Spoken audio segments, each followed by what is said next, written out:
Hello and welcome to this new reaction summary video. Yesterday, if you're watching this on release, yesterday Herpa had a Instagram live feed. Now, I'm always applauding Herpa when they are communicating directly to their customers.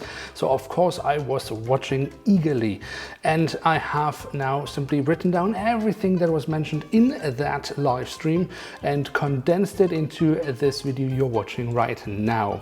We have a few sound bites from the live stream that we will listen to and that I would like to comment on. And then of course I have also made a comprehensive list of all the items that were talked about throughout the Instagram live stream.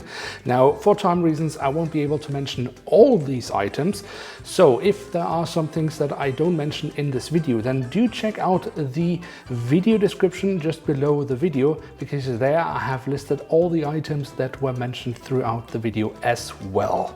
So that way you won't miss out on anything. And of course, for full transparency, Herpa has actually this time also published their live stream on their Instagram live feed. So I have left the links to that also down below, so you can see the original material for yourself. So the first little clip that I want to take a look at was actually an answer to a scale 400 question. And normally I only focus on scale 500, but the answer they give here, well, they have actually given us many times before also for scale 500. I have never really commented on it, but I feel compelled to do so this time because there is just so much wrong with their comment that, well, let's just listen to what they have to say and then let's dig into it afterwards. There are a lot of actors on the 400 scale or in the 1 to 400 scale theater. Most of these are, well, not really working as professional companies should do. I don't want to get into too much detail, but it has a lot to do with working with the aircraft manufacturers, the airframe manufacturers, with the airlines, producing basically unlicensed items, and that's making it incredibly difficult to get anything finished on time because they just pump things out and in small quantities, which also hurts the market. And we would always be late, you know, having to get everything approved by the airline, the review process, making samples and so forth. And we will be trying to set certain, certain items in the special items in the 400 scale, like the Antonov 225, like the Buran space shuttle, something more in that field, but we won't be starting to do A380s and A340s or 737s, of which I think there are 3 or 4 different companies already offering those molds. All right, so a lot of information here, and I mean, they do kind of recognize the reason why they don't want to go into the scale 400 market is simply because there are too many other competitors. That's a fair point. I think it's also because they realize that they would have no chance against these competitors because frankly their products would be vastly inferior. What annoys me about this comment, because there is a point in this section that they have also used for scale 500. It's when they talk about their competitors and they call them not real companies and say that they just pump out stuff and they do it without licenses and stuff like that. I mean, for the scale 400 market, I'm sorry, that's ridiculous. They're basically saying that a competitor like Gemini Jets, registered in the US, is doing unlicensed stuff, which is just not true. Of course, there are some companies that are operating from China, and some of their products, yes, have been unlicensed and are unlicensed, but even they are starting to getting licenses for their products. So it's overly simplified to just say that they can't do anything because others are not playing by the rules. That's just not true. And it's the same thing for the scale 500 market. When they have been talking about, they've used the exact same points when they've talked about their competitors in scale 500. And I would wish that Herpa would start looking at themselves before starting pointing fingers at others, because the problem is not that others once in a while use or make products that don't have the licenses. The problem is that Herpa far too often makes vastly inferior products. That is the issue. But for now, let's go through the other comments, because there were, of course, many things mentioned. For example, they had a comment to Eurowings and Eurowings Discover. Let's see what they had to say about that. Dann die nächste Frage direkt, Eurowings Discover? Fragezeichen. Ausrufezeichen. Wird kommen. Sehr gut. Die sind separate Verträge. Das alles musste erst. So as he obviously the live stream was made bilingual, English and German.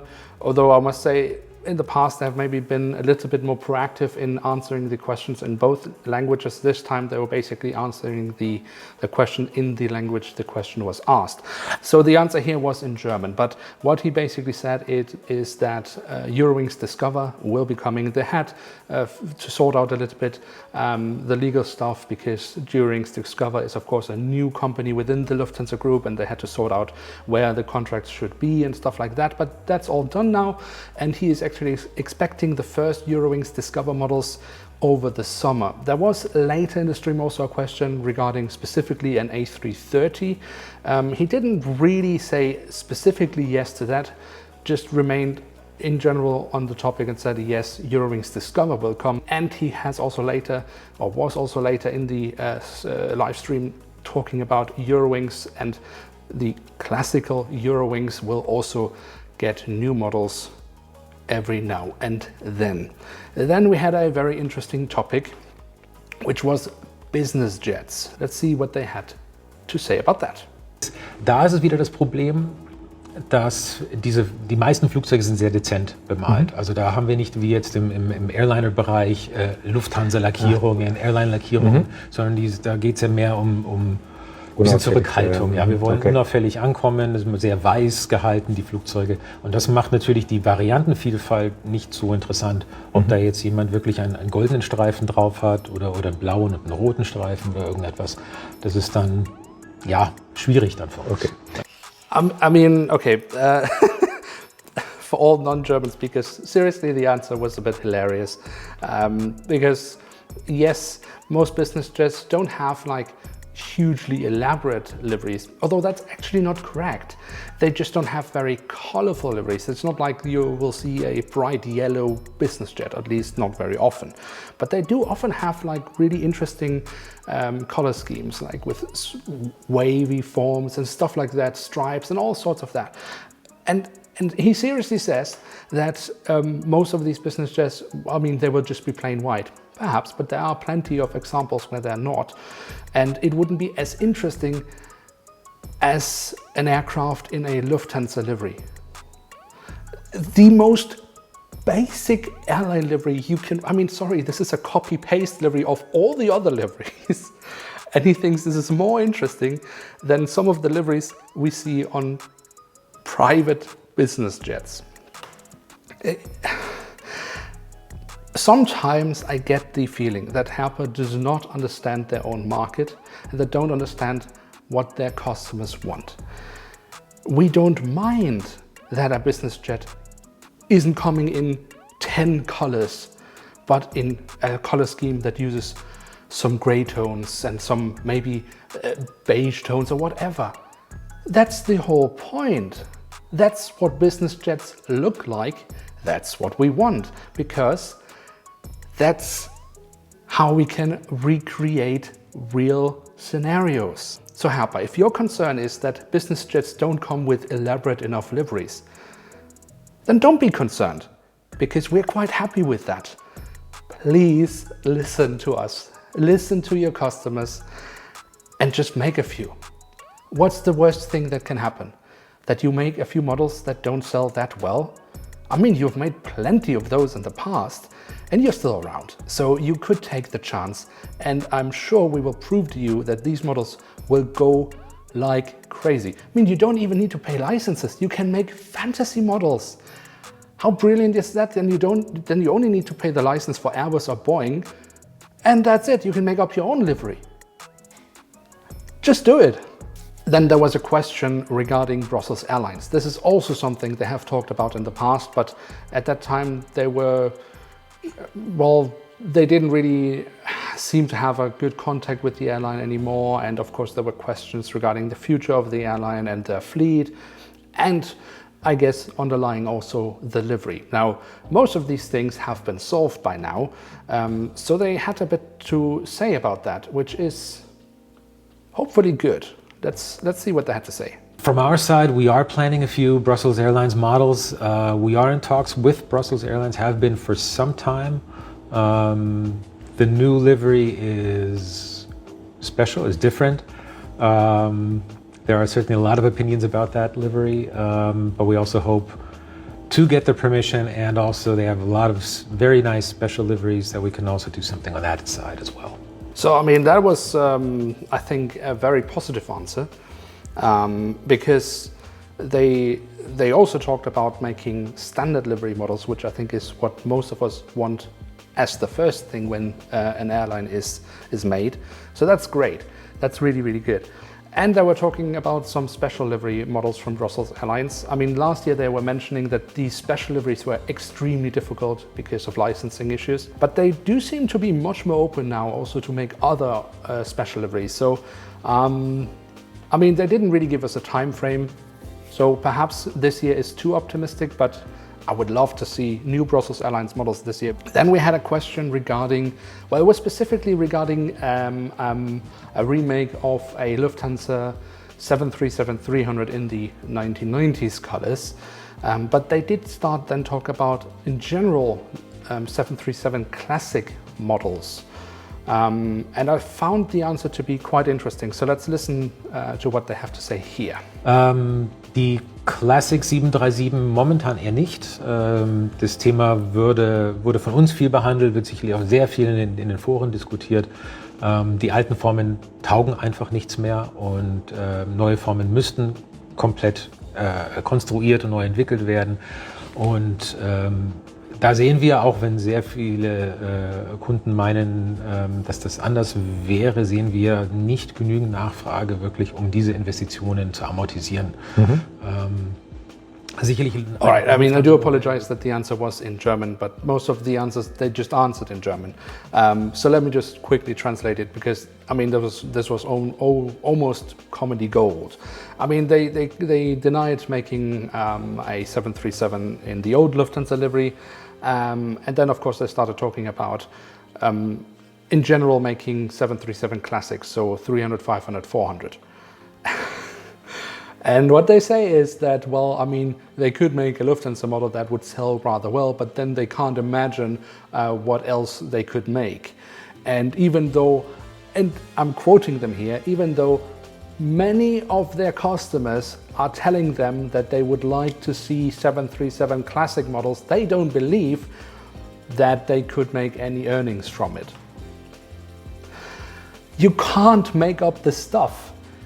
Their customer base is telling them what they want, and they say, no, we don't think this will sell because we have to rework our tooling so we can make new 737 classic models.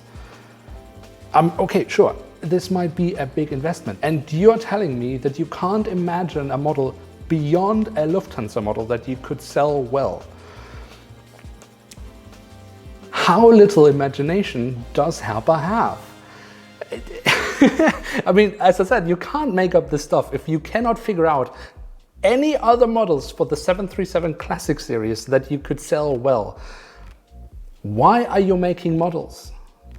I mean, look, I'm happy that you're making models, but if you can't figure out this basic stuff, you have your whole customer base begging you to do it. Who else should come? Who else should come and tell you that you should do it? I'm speechless. It's, sorry, but it is so dumb that it is almost funny, because the 737, the most produced and sold aircraft in the world. No, we just don't know which aircrafts we should make. All right, so to recover from this a little bit of comedy, let's listen to something which I know will excite many military collectors, because they did talk about the A330 MRTT. Wird kommen. Aufmerksame Leser der Wings World. Ich hoffe, ich sage jetzt nichts Falsches. Ich glaube, da haben wir es aber auch drinstehen bei der Preview zur Spielwarenmesse. Da steht schon was drin. Also wir werden den MRTT bringen in 1:500. Ich hätte auch gerne hier was ehrlich gesagt gezeigt, aber das Muster wanderte über meinen Schreibtisch und ist somit kaputt. Das ist immer fatal. Aber auf jeden Fall wird's kommen, ja. Okay, I mean, again, I guess this was a comedy show. The MRTT is coming. They even had sample models, but the product manager apparently managed to destroy his sample model, so he couldn't show it in the live stream. Maybe his office is where Herpa's quality control is, but who knows. Anyways, the good news is the MRTT is coming in scale 500 from Herpa Wings, and given that they have already made sample models, I would say they are fairly advanced in their production. They didn't say what of which Air Force or whatever is coming first, but again, the good news is MRTT in scale 500 is on its way. Then we had another statement, and there was a really good question coming from one of the viewers of the stream who had asked about the box design. The dreaded box design. I mean, this is what we get these days. I'm happy that the box doesn't just fall apart while looking at it, because most boxes do, other than the fact, of course, that it is simply rubbish. It doesn't protect my model. It looks terribly cheap, but most importantly, it does not protect my model. But Herpa, well, they had something to say about that, and let's see what that is. About the packaging, the question was if we go back to the old packaging in the 1:500 scale, or continue or change the design again. We won't go back to the old design. The new design, basically, we will stick with that for a while. We are still changing things, and we're here sitting in our store right now. We can still see a few items that have the old packaging. It is we sell models and not airplane images, as it has gotten just way too complicated for us to get approval for the images, because somebody at the airlines, they don't provide or cannot provide us just I'm not complaining, I understand that situation, but they could not provide us the images they wanted on the box. So we went to photographers with which we have tons of great correspondence with, great people and very helpful. But still, then the airline tells us, well, no, we don't want this picture because there's somebody walking through the picture. In the background, you see a stabilizer from a competitor, so on and so forth. So it's just been a great hassle. And then we just said, basically we're selling models, and let's just focus on that and give the collector, give the retailers also possibility to have a better view on the model itself. Mm-hmm. That's what we're selling. All right. A lot of things to say here. I mean, they do kind of go into the whole thing with boxes with images because that was in the question. And fair enough that they don't want to go back to that, because as they rightly say, there's a huge approval process behind that. The reality, however, behind all that is not so much that it takes a lot of time and that there's a lot of back and forth with airlines. That's not the issue. The issue is that this time costs money. It is not a question of it being difficult. It is a question of money. They want something simple that is cheap. They think this is something that represents the quality of their products, and they are just wrong. And as long as they don't want to realize that, as long as they don't want to listen to their customers, this is what we get. If they want something cheap that doesn't take them any time and doesn't cost them anything, make this.